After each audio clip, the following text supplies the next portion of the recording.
1, 2, 3, come on! आप लोग welcome to new nutri classes. और यहाँ पे हम लोग पढ़ रहे हैं पॉलिटी। और पॉलिटी की पिछली क्लास में मैंने आपको मौलिक अधिकार खत्म करा दिए थे और मैंने आपको पिछली क्लास में पढ़ाया था अनुच्छेद 32 या फिर मैं बोलूँ संवैधानिक उपचारों का अधिकार। और मैंने आपको इसमें बताया था कि इसमें अनुच्छेद 32 आता है और अनुच्छेद 32 में ये लिखा हुआ है कि अगर जिस तरीके से हम बीमार पड़ते हैं तो हम इलाज कराने जाते हैं, उसी तरीके से अगर हमारे मौलिक अधिकारों का हनन होता है तो उनका उपचार करने का अधिकार जो है हमारे न्यायालयों को दिया गया है, स्पेशली उच्चतम न्यायालय को। और उच्चतम न्यायालय क्या करता है? उच्चतम न्यायालय इनसे संबंधित रिट जारी करता है। और रिट कौन सी रिट जारी करता है? आप याद रखें, बंदी प्रत्यक्षीकरण रिट जारी करता है, उत्प्रेषण, प्रतिषेध, अधिकार परीक्षा, ये सारी रिटें जो हैं ये सारी की सारी रिटें जो है किसके द्वारा जारी की जाती हैं? तो उच्चतम न्यायालय के द्वारा जारी की जाती है। ठीक है, तो और रिट जारी करने का ये प्रावधान उच्चतम न्यायालय को कौन देता है? तो अनुच्छेद 32 उसको ये प्रावधान देता है। ठीक है, तो आइए आज हम लोग देखते हैं क्या अगला चैप्टर और या फिर अगला हमारा टॉपिक जो है राज्य के नीति निर्देशक सिद्धांत। ठीक है, राज्य के नीति निर्देशक तत्व भी बोला जाता है इनको। ठीक है, और कौन से भाग में है? ये जो है भाग 4 में है, आपका रखना है। अनुच्छेद कहाँ से कहाँ तक? अनुच्छेद 36 से 51 तक इनको रखा गया है। और इनकी प्रेरणा कहाँ से ली गई है? तो आपको याद रखना है कि इनकी प्रेरणा जो है हमारे आयरलैंड के संविधान से ली गई। कहाँ से? आयरलैंड के संविधान से इनकी प्रेरणा ली गई है। तो राज्य की नीति निर्देशक तत्व क्या है? ठीक है, तो जैसे कि हमको पता है कि जैसे कि हमको बहुत सारे मौलिक अधिकार प्राप्त हैं। कौन कौन से मौलिक अधिकार? जैसे हमको जो मौलिक अधिकार, बहुत सारे मौलिक अधिकार, जैसे प्राण एवं दैहिक स्वतंत्रता का अधिकार हमको प्राप्त है। इसके साथ ही हमको क्या है, सरकारी नौकरियों में सरकारी नौकरियों के में अफसर के भी मौलिक अधिकार प्राप्त हैं। तो ये सब मौलिक अधिकार प्राप्त हैं। तो ये सब मौलिक अधिकार जो हैं, अब ये जब सरकारी नौकरी पाने के जो अधिकार हमको प्राप्त हैं, अगर ये अधिकार हैं तो सरकारी नौकरी निकालेगा कौन? वो निकालेगा कौन? हमारी राज्य सरकार या फिर मैं बोलूँ हमारी केंद्र सरकार जो है नौकरियाँ निकालेगी। ठीक है, तो केंद्र सरकार जब नौकरियाँ निकालेगी तो उसके लिए कुछ लॉ बनाएगी, कुछ कानून बनाएगी। तो जब वो कानून बनाती है तो उन कानूनों को जब बनाती है तो उसके लिए उसको कुछ निर्देश दिए गए हैं हमारे संविधान में, उनको बोला जाता है नीति निर्देशक तत्व। मैं ये बोलूँ कि कोई भी कानून या फिर कोई भी योजना बनाने से पहले हमारे संविधान को कुछ निर्देश फॉलो करने पड़ते हैं, उन्हीं को बोला जाता है नीति निर्देशक तत्व। ठीक है, या फिर नीति निर्देशक तत्व इनको बोला जाता है। तो फॉर एग्जांपल जैसे कि हमारे यहाँ पे बहुत सारी योजना चलती है, जैसे कि स्वरोजगार योजना हो गई, ठीक है, और अंत्योदय योजना हो गई, उज्ज्वला योजना हो गई। तो ये सारी की सारी योजनाएं किस लिए चलाई जा रही हैं? ये सारी की सारी योजनाएं जो चलाई जा रही हैं हमारे समाज के कल्याण के लिए चलाई जा रही है। ठीक है, और इन योजनाओं को चलाने से जब इन योजनाओं को जब बनाया जाता है तो इन योजनाओं में क्या क्या देखा जाता है कि जितने भी नीति निर्देशक तत्व हमारे संविधान में दिए गए हैं उनको ध्यान में रखे या फिर उनको ध्यान में रखे ये योजनाएं बनाई जाती हैं, जिससे कि हमारे समाज का कल्याण हो और हमारे यहाँ पे हमारे समाज में हमारे नागरिकों को सामाजिक न्याय मिले और आर्थिक न्याय मिल सके। ठीक है, ये आप याद रखना है। तो देखते इसमें क्या है, राज्य के नीति निर्देशक तत्वों का नीतियों एवं कानूनों को प्रभावी बनाते समय राज्य इनका ध्यान रखेगा। जब भी कोई भी कानून बनाएगी, कोई नीतियाँ या कोई कानून बनाया जाएगा तो उनको राज्य क्या रखेगा? ध्यान में रखेगा इन नीति निर्देशक तत्वों को। भारत के संविधान में कल्याणकारी राज्य की संकल्पना का समावेश राज्य की नीति निर्देशक तत्वों में किया गया। मतलब एक हमारा जो राज्य भी कल्याणकारी राज्य बनेगा, इसका समावेश किसमें किया है हमारे संविधान ने? तो उसका समावेश किया हुआ है नीति निर्देशक तत्वों में। इसे न्यायालय द्वारा लागू नहीं किया जा सकता है और यानी इसे वैधानिक शक्ति प्राप्त नहीं है। ठीक है, तो आप याद रखना है कि जो नीति निर्देशक तत्व जो दिए गए हैं इनको सरकार फॉलो करे या ना करे, ये सरकार के ऊपर डिपेंड करता है।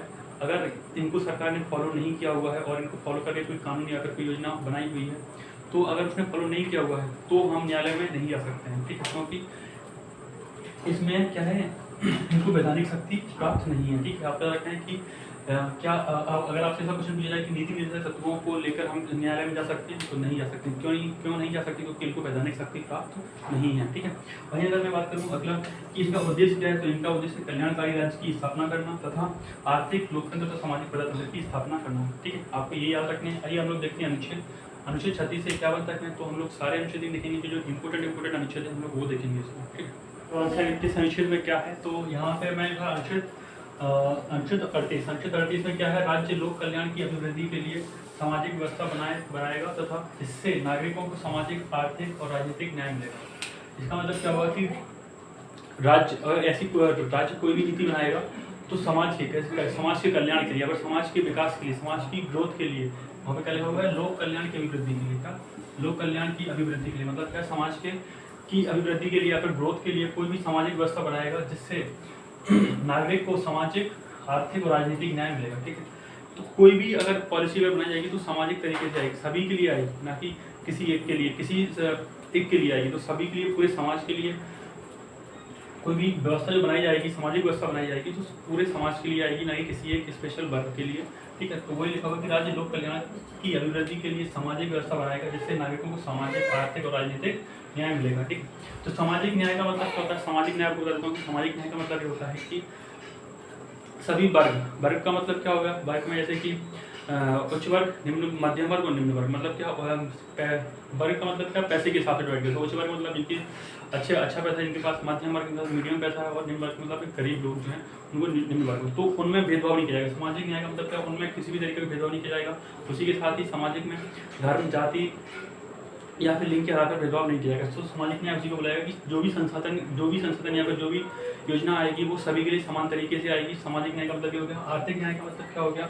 आर्थिक न्याय का मतलब ये हो गया कि आर्थिक न्याय का मतलब ये हो गया कि अमीर और गरीब, ठीक है, तो इनके अंतर को कम करना है। क्यों? तो इसके लिए क्या करेगा? सरकार कुछ ऐसी योजना बनाएगी जिससे कि अमीर को सारे संसाधन प्राप्त हो जाए, गरीबों को जो है ऐसे संसाधन प्राप्त हो जाए जिससे कि वो अपनी जीविका बहुत अच्छे ढंग से चला सकें। ठीक है, वहीं अगला देखते हैं। तो अब क्या रखना है? अनुच्छेद 38 में क्या है कि राज्य लोक कल्याण की अभिवृद्धि के लिए समाज व्यवस्था बनाएगा जिससे लोगों को सामाजिक, आर्थिक और राजनीतिक न्याय मिले। ठीक है, आपको क्या रखना है कि राज्य लोक कल्याण की अभिवृद्धि के लिए सामाजिक व्यवस्था बनाएगा। राज्य लोक कल्याण की अभिवृद्धि के लिए सामाजिक व्यवस्था बनाएगा जिससे लोगों को सामाजिक, आर्थिक और राजनीतिक न्याय मिलेगा। ठीक है, क्लियर हो गया? वही अगर अगला देखते हैं अनुच्छेद 39 के काम में क्या है? तो समान न्याय, निःशुल्क विधिक सहायता। देखो, समान न्याय और निःशुल्क विधिक सहायता, इसका मतलब क्या होगा? समान न्याय, सभी के लिए न्याय समान है, चाहे वो अमीर हो चाहे गरीब हो, न्याय सभी के लिए समान होगा, सभी के लिए कानून समान है। और विधिक सहायता, निःशुल्क विधिक सहायता का मतलब क्या होगा कि विधिक सहायता, कानूनी सहायता कोई भी मिलेगी, सबको निःशुल्क मिलेगी। जैसे फॉर एग्जाम्पल आप कहीं भी पुलिस स्टेशन जाकर रिपोर्ट लिखाने तो वहाँ पे पैसे ही लगे, तो क्या है? कानून क्या है? सबके लिए निःशुल्क है। तो समान न्याय और निःशुल्क विधिक सहायता किसमें? अनुच्छेद 39 के काम में है। इसी के साथ ही इसमें सामान्य कार्य के लिए समान वेतन की व्यवस्था। ठीक है, क्या है? 39 के काम में दो चीजें लिखी हुई है। क्या? एक तो समान न्याय और निःशुल्क विधिक व्यवस्था, उसी के साथ क्या लिखा हुआ है? समान कार्य के लिए समान वेतन। समान कार्य के लिए समान वेतन का मतलब क्या होगा कि किसी के साथ भेदभाव नहीं किया जाएगा कि आप दूसरी जाति के हो तो आपको समान काम के लिए कम वेतन मिलेगा, और आप दूसरी जाति के तो आपको कम वेतन मिलेगा। उसी प्रकार से आप महिला हो तो आपके लिए कम वेतन मिलेगा, आप पुरुष हो तो आपको ज़्यादा वेतन मिलेगा। तो इस तरीके से भेदभाव नहीं किया जाएगा। समान कार्य अगर किसी ने किया तो उसके लिए समान वेतन दी जाएगी। ये कौन से अनुच्छेद में है? तो अनुच्छेद 39 के काम है। अब वहीं अगर तो अनुच्छेद 39 के खामे क्या है? तो सार्वजनिक धन का स्वामित्व तथा नियंत्रण इस प्रकार करना ताकि सार्वजनिक हित का सर्वोत्तम विकास हो सके। ठीक है, सार्वजनिक धन का या फिर उनकी सार्वजनिक धन का मतलब कोई भी योजना अगर आती है तो संसाधनों का इस तरीके से बांटा जाएगा कि एक बहुत बड़े समूह का या फिर एक सामाजिक विकास हो, सबका विकास हो, ना कि किसी एक का विकास हो। ठीक है, तो वो चीज़ लिखी हुई है 39 के खा में, एक चीज़ लिखी हुई है। अनुच्छेद 39 के गा में क्या लिखा हुआ है? धन का समान वितरण। धन का समान वितरण जो है 39 के गा में है। ठीक, और वहीं अगर मैं बात करूँ धन का समान वितरण, उसे अनुच्छेद 40 में क्या है? ग्राम पंचायतों का गठन। अनुच्छेद 40 में क्या है? ग्राम पंचायतों का गठन। तो हम लोगों ने पढ़ी हुई थी क्या? 11वीं और 12वीं सूची पड़ी हुई थी। ठीक है, तो 11वीं सूची में क्या जोड़ा गया था? ग्राम पंचायतों को जोड़ा गया था। तो अगर आपसे पूछा है किस अनुच्छेद के थ्रू जो है ग्राम पंचायतों की व्यवस्था की जाती है, तो वो होगा अनुच्छेद 40। ठीक है, अनुच्छेद 40 के थ्रू ग्राम पंचायतों का गठन किया जाता है। वैसे अनुच्छेद के थ्रू, अनुच्छेद 40 के थ्रू आपका कई बार पूछा गया है पेपरों में।